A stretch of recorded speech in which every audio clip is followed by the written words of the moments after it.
Thank you for inviting me. And how many people have TMJ issues? That's about what I thought. Okay. Now, hypermobility is a thing that we all know about. And the first thing we're going to look at, this is me. Don't pay any attention. Okay. This is my disclaimer. And basically, one thing I want to keep in mind is with TMJ dysfunction and Ehlers-Danlos, we should also note that the basis varies from patient to patient. We know this. You can have the same symptomatology, the same flaws, and the symptoms are completely different, and the results are completely different. The one thing we also figured out is if you stay within the parameters of your treatment, you should be fine. And we're also going to talk about cervical myofascial pain syndrome, which is my own syndrome, which is what Dr. Henderson was talking about, and it's what we actually assess before he does any Chiari surgeries.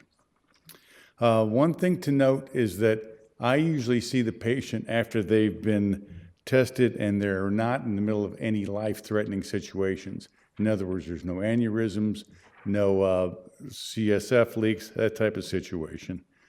Also, the cervical myofascial pain syndrome that we're going to talk about, we actually tracked 200 patients and 195 of them had this syndrome. So you can pretty much guess that if you're a TMJ and you have EDS, you're going to have this type of syndrome.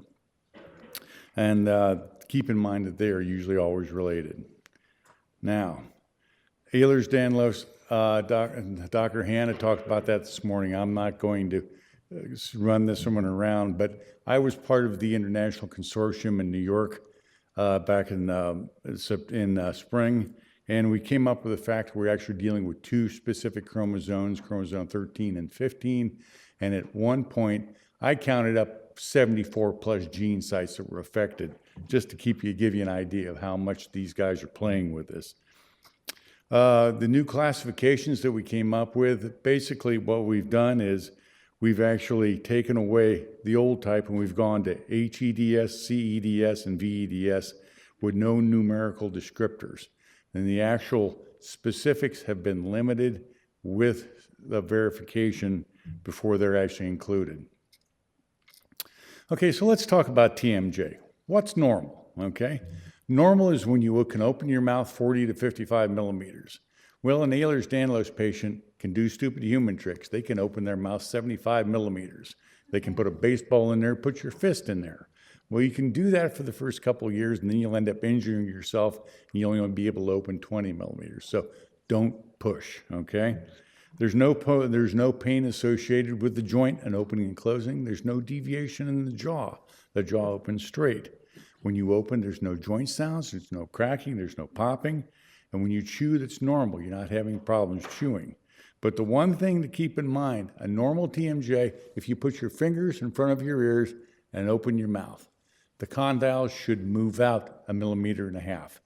That's normal, okay? If in fact you don't have that, you've got a problem, come see me, okay? What's not normal, okay? Your limited mouth opening. In other words, your opening will be 33 millimeters or less. The jaw deviates usually to the affected side, okay? The joint will crack or pop, will have cracking, crepitus, crunching. You have an inability to occlude your teeth or chew. You will have headaches, and we'll talk about where and when and who and how. You'll have ear pain because the same nerve that goes to this joint goes to your ear canal. So you can have stuffiness, itching, pressure, and in fact, it's not the ear itself, it's actually the TM joint itself, okay? You'll have limited cervical motion, and we're going to talk about that in a minute. In other words, you won't be able to turn your head in one direction. We're going to figure out why that's happening.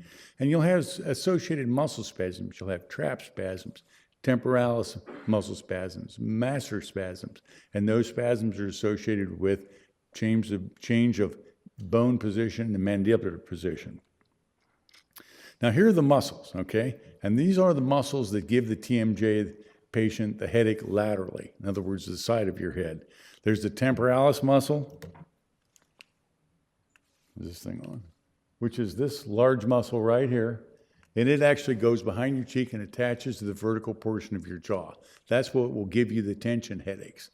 And if you actually can palpate, you'll actually feel areas that are tender, and those areas are the ones that actually generate the headaches, believe it or not. And then there's the masseter muscle, which is this muscle right here, which is the major closer muscle, lateral side of your face. It goes from your zygoma, your cheek, down to the bottom of your ramus. And when it goes in spasm, that can make your teeth hurt, upper and lower teeth. And a lot of times I see more patients than not that have root canals because of the referral pain from this masseter spasm.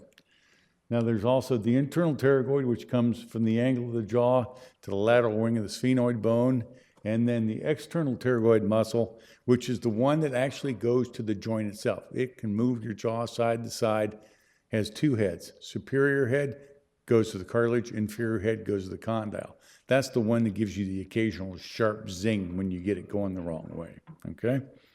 There are other muscles to the inferior floor. Now, the first muscles we talked about are all closers. The other muscles, the anterior belly of the digastric, the omohyoid, the superior and middle pharyngeal constrictors, are all under or lateral side of the jaw. And we'll talk about most of those in a minute. There are also posterior cervical muscles, because the thing we're going to see in a minute is the position of the head determines the position of the neck, and the neck determines the position of the head. So problems with the TMJ will actually affect these muscles: the internal oblique, the rectus capitis minor, the trapezius, the semispinalis capitis, and the levator scapulae. This is the actual joint itself. This is the anatomy, okay? So as you look at this, you see things that will generate pain. Now, the one thing that generates the most pain in this joint are what they call the synovial areas. There are 4 synovial sacs in this: anterior, posterior, superior, and inferior. And they're here, here, here, and here. So when the head of that condyle moves, it'll actually cause compression and therefore pain. Now, this is the meniscus. It actually acts as a piece of cartilage that sits in between the head of the condyle and the bone itself.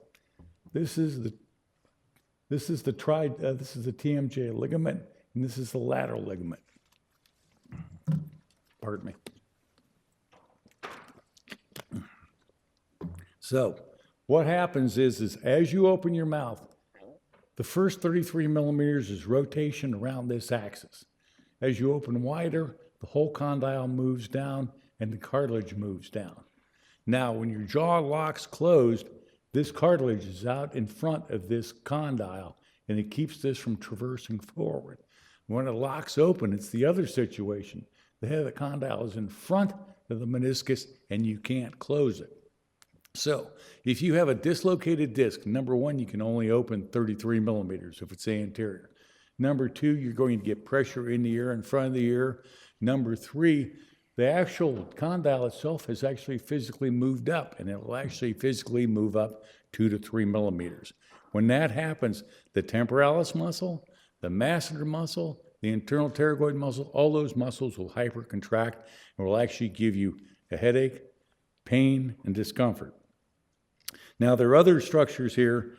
The medial collateral ligament, which is on the other side of this, Tanaka's ligament, the condyle of the mandible, which is this structure, the temporal bone, the articular eminence of the zygoma, and the mastoid process.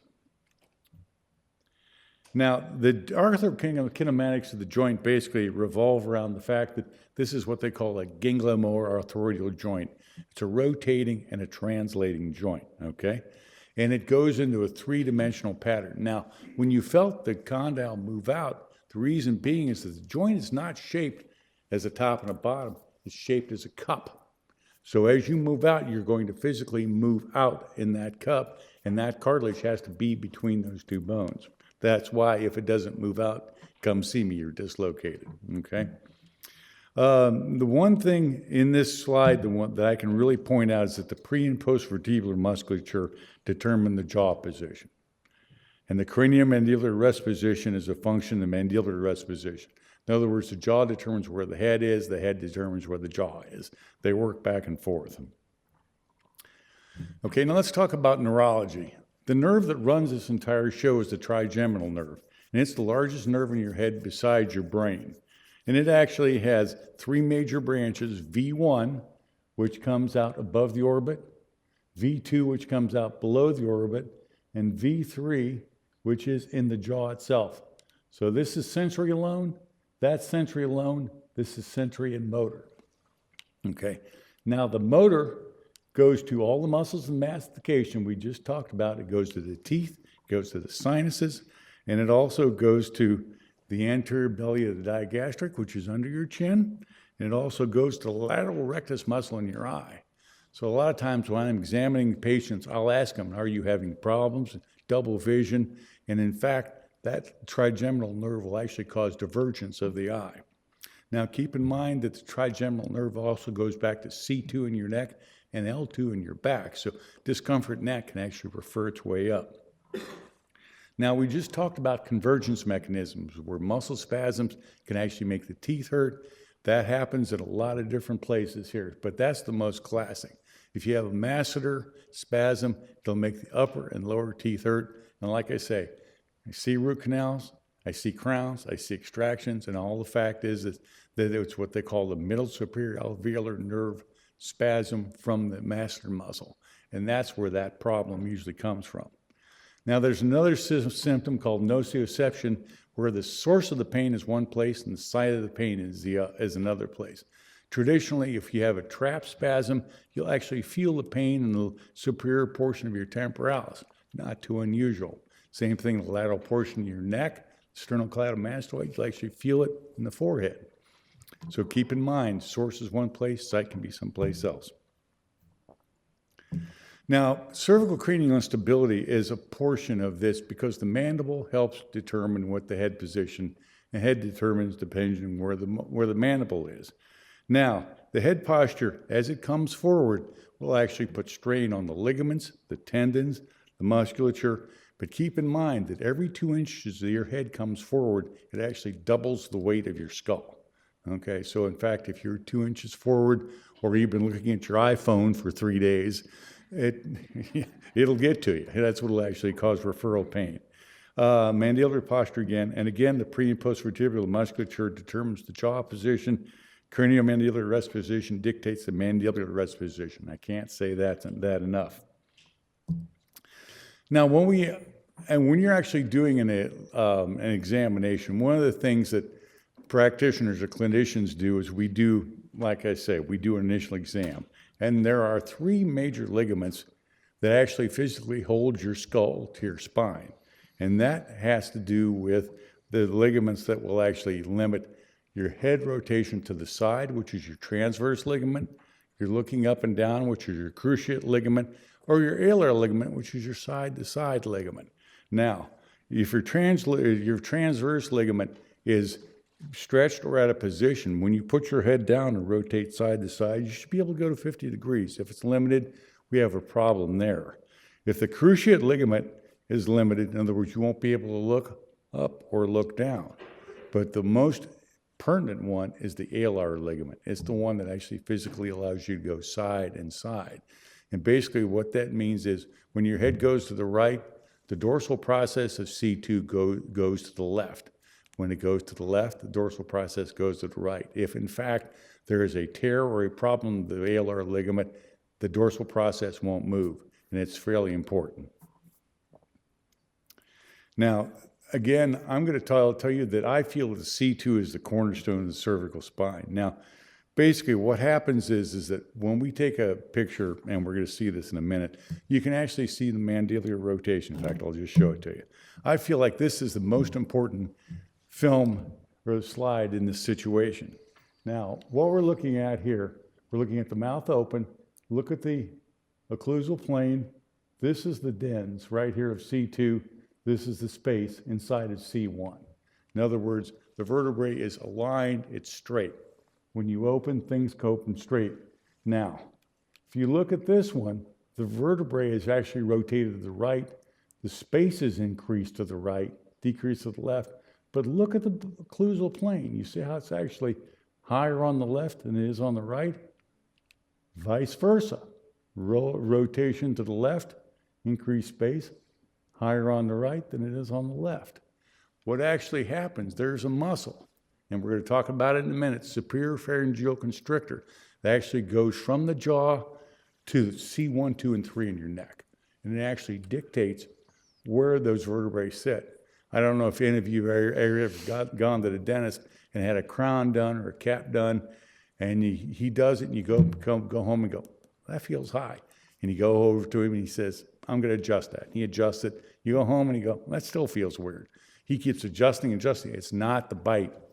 It's the vertebrae that are actually rotating the mandible. This is just a picture of C1 and the rotation, and we'll talk about that in a minute. And I like to throw these in just so you can see what you're looking at. This is a shot from the rear. This is posterior arch of C1. There's the dens. There's a process of C2. Oops, wrong direction. I throw this one in just for the fact that you see this right here. What tends to happen is when C2 rotates, the dens will actually push C1 forward. And as it goes forward, it actually comes and presses into the rear of the throat. That's the anterior arch of C1. And what it does is it cuts down the pharyngeal space, makes the pills swallowing a little tougher, just because you don't have enough pharyngeal area for everything to clear. And this is looking down the spine. I get a kick out of this. This is the dens of C2. This is C2, there's C1. And that's where the spinal column comes from. I always thought it's just neat. Okay, all right. Other diagnostics, when you have lateral head shots made and or it can do palpitation, the hyoid bone, the higher and more posterior it goes, the more it tends to actually cause the jaw to retrude. And when that happens, that also closes down the airway too. Now, if you're a clencher, what's going to happen is your lip will get short, you lose your Cupid's bow, and you'll actually get a retro-inclined profile. So if your 4-year-old grandson has got a retro-inclined profile and talks to you like this, chances are he's been clenching and breathing through his mouth, okay? The other situation is if you clench, the superior and middle pharyngeal constrictors will actually close off the throat too, and we're going to talk about those in a minute. Some of you have had bite planes made, oral appliances, keep you from clenching, try and align your jaw. Keep in mind that the thicker they are, the more they make you clench. So you do not want a thick one. If you have one, make sure it stays thin. Other diagnostics are forward head posture. Again, we talked about 2 inches forward increases the weight. And if you're actually taking an angulation of this, normal angulation, cervical angulation is 101 degrees. A straight cervical spine is 90, the cophonic or inverted spine is 80, 84, and that will cause pain. Torticollis, I don't know, does anybody in here have torticollis? No winners? Okay, right there. Basically what happens is that has to do with rotation of C6 and C7 in your neck, where it'll actually pull the spine to a straight angle, and you'll actually get spasms in both sternocleidomastoids. Very common. And again, the yes ligament, no ligament, and the I don't know ligament, okay? And this is just a shot of what you're looking at. Now, we talked about dysautonomias this morning. Dr. Grubb talked about this. But basically, what we're going to talk about are some of the structures that might affect dysautonomia, okay? And we're going to talk about pharyngeal constrictors. Now, the superior pharyngeal constrictor, and this is the muscle we were talking about that actually physically affects your neck. It actually starts right here in your chin. It goes to the orbicularis, your kissing muscle. Then it goes to the buccinator. But right behind the void, right in front of your masseter, but right there is where the pharyngeal constrictor starts. It goes all the way around the back of your throat, comes out the other side. When you swallow, it's the muscle that actually constricts and puts the food down your neck. Now go ahead and stick your jaw out. And you feel it pull in your neck. It's actually attached to C1, 2, and 3. So position of that muscle can actually dictate the position of those vertebrae. And this is just a picture of that. Now the middle pharyngeal constrictor muscle comes off the hyoid bone and then goes to C4 in your neck. So between the 2 constrictors, you got C1, 2, and 3, and 4. And this is a picture of the middle pharyngeal constrictor. Now, this is an actual dissection. It's a shot. We've actually taken a horizontal right through the mouth. And there are a few structures here, and this pharyngeal constrictor actually goes right through here. Okay? This is your spine. That's the back of your throat. There's your epiglottis. But right in here are a couple of structures. The vagus nerve, the sympathetic trunk, the hypoglossal nerve, the alar fascia, the glossopharyngeal nerve, the internal carotid artery, the facial nerve. Just a few structures, okay? So basically what happens, if in fact we have a rotation of C2 or a distortion of the superior pharyngeal constrictor, it'll actually cause constriction of any one of those structures. So basically what's going to happen is that you'll actually get nausea. Sometimes you get heart palpitations. Sometimes your breath will be limited. Keep in mind that could be one of the inputs. Now, we're going to talk about the cervical myofascial pain syndrome, and this is what Dr. Henderson was talking about. We're actually talking about all the different symptoms that actually come along with this. Now, with the mandibular position change, it changes the middle and superior pharyngeal constrictor, and that's what causes the rotation of C2 in your neck a lot of times, okay, C1 and C2. So as the vertebrae avulse and as they move, one thing happens. The levator scapulae muscle will actually go into spasm. What's the levator scapulae muscle? It goes from C2 to C7 and then goes underneath your shoulder blade. So if you're ever standing at the sink and you get that knife blade underneath your shoulder blade, that's usually what it is, okay? Now, what also happens when C2 revolves, it'll actually usually put C1 out to the same side. So if you go right behind your jaw, below your ear, you'll actually feel a knob sometimes. That's the lateral process of C1. And that is actually the rotation. So when that happens, something else happens. The mastoid process is just below your rear. The sternocleidomastoid goes from the mastoid process to your suprasternal notch. That lateral process of C1 pressing on that mastoid process will cause that sternocleidomastoid to spasm.